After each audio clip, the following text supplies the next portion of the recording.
Hey everybody, John here. Welcome to the first episode of Itchy Mysteries from my new home studio. It should look exactly like any other episode if I know what I'm doing, but we'll see. Thank you so much for spending some time with me here today. Today I'm looking into another television episode. This is of a show called Extraordinary People. I believe it ran on Channel 5 in the UK. The specific episode, which if you're going searching for it, the episode title is really the best way to search for it. It is called The Boy Who Lived Before. And if you search on YouTube, you're going to find many postings of it. As a matter of fact, I'll put one in the description box below, just in case you might want to watch it after we get done with the review here. Let's start with the description from IMDB, and then I'll kind of give you my feelings on this piece. Cameron McCauley is a young boy in Glasgow. He lives with his single mother and his older brother, but Cameron inexplicably remembers another life before his current one. That life was on a remote Scottish island called Barra. He remembers his Barra mother and dad, his Barra brothers and sisters, and his black and white Barra sheepdog. He remembers living near the beach in a white house close to where planes would land. Cameron is insistent that he really lived this other life, and he longs for it terribly. His mother, Norma, does not know what to make of these strange memories. Cameron's unhappiness leads her to consult Dr. Jim Tucker, a child psychiatrist and a researcher into children's past life memories. He accompanies Norma when she decides to take a trip with Cameron to Barra and finally learn the truth. Now, quite honestly, from that description, this almost sounds like it could have been a great fictionalized story, like a full-blown movie.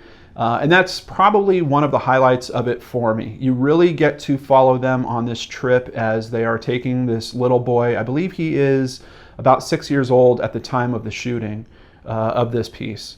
And they take him to this island where apparently only 1,000 people live, and they are looking to pretty much double check what he's been saying since he was 2 years old.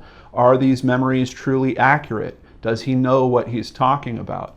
And of course, there are bigger questions that are asked as you're taking all this in. For example, it really taps into your personal feelings about the possibility of reincarnation. And I know for a lot of people, their religions, some religions support it, some religions don't. But when you have a child that is coming up with these seemingly past life memories, it becomes very, very compelling. Now, one interesting thing about that synopsis is it completely omitted a segment that is in this piece where another boy also has past life memories. But I think it's a really small piece. It's only a couple minutes of this entire, I think this runs about 50 minutes. It's an hour segment if it was run with commercials on television. But this other little boy, his name is Gus, provides a good juxtaposition for me personally in terms of these stories. Gus's story is that he believes he is also his grandfather, who he is named after. I really have trouble personally with Gus's story because the information that he's reciting is family-based information that is obviously something that he's very close to. He's close to the source of those stories, very, very close. And despite the fact that you have adults running around saying, well, this is something we would never have talked about in front of him, you know, I remember being a kid, and I gotta say, adults really, they didn't have me figured out well for when I was or wasn't listening. I heard about my birthday presents and Christmas presents, and I had family that spoke a different language, and it was never hard for me to, in those cases, ask one of my cousins who also spoke Hungarian, hey, can you tell me what my mom was just, did she say red sweater for a present there? So Gus's story for me is somewhat unbelievable, but Cameron's story is in a whole different arena for me personally. And it is very interesting to take this trip to see the emotional kind of ups and downs that Cameron is going through. And this is, you know, a 6-year-old kid. I think back when I was that young, I think I really struggle to think what could have been affecting him emotionally in the ways that we see in this documentary. So it was very compelling. Ultimately, when you get to the end, I can't say that you'll be given a firm resolution in one way or the other, but I think the real strong point for this piece, for me personally, is it just ripped open a bunch of questions about my belief system, gave me some stuff to look into, which I literally, I wasn't even done watching it, and I was already itching to go over to a web window and to start searching on these people and learning more, like about Dr. Jim Tucker, trying to see if I could find any current information on Cameron, which unfortunately I couldn't really find anything. This piece was aired back in 2003, so you have to figure, 14 years later, it'd be really interesting, at least to me personally, to hear his point of view at this time. Although admittedly, something that comes out in this documentary is Dr. Jim Tucker talks about how children that seem to have these memories eventually lose these memories somewhere between ages 5 and 7, which is just another interesting aspect to this whole thing. It definitely got me scratching my brain. It also got me to add this as a potential topic to my brain scratch list. It was just really, really interesting.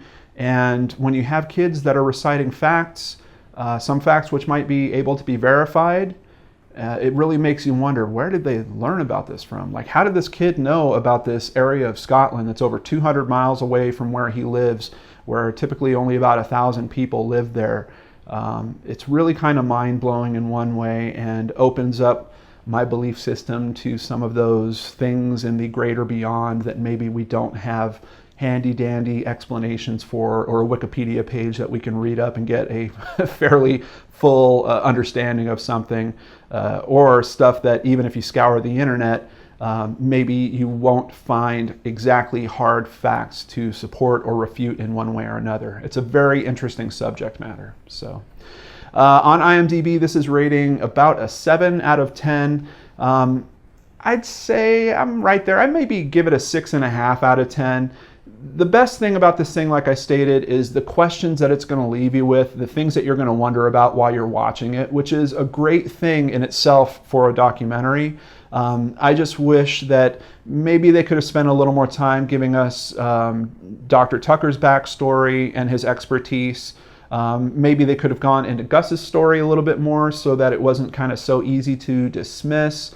Maybe they could have picked a few other kids and kind of rounded it out to giving us a bit more understanding of this experience as it translates from child to child. Because Dr. Tucker was certainly, he was telling the audience during this piece that there are certain things that seem to happen, trends that he sees in children that have this phenomenon. So it would have been much more interesting if there was some kind of case studies that we could look at about those trends and come to understand them just a little bit more.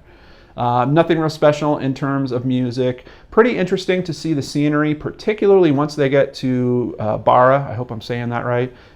Beautiful country out there. The footage is a little dated. This is back from 2003, so it's not the highest quality footage, and most of the YouTube versions I'm seeing are in pretty bad quality, kind of low resolution quality, but I still got a very good sense of how beautiful that countryside is. And it's really interesting seeing planes landing on a beach. Never really even thought about that before, but definitely some very cool moments that I think most of you will enjoy in this. I think there's quite honestly something for everyone in this, even if you just want to watch it as a piece where you could play the skeptic and go, well, of course this isn't true because of that and that.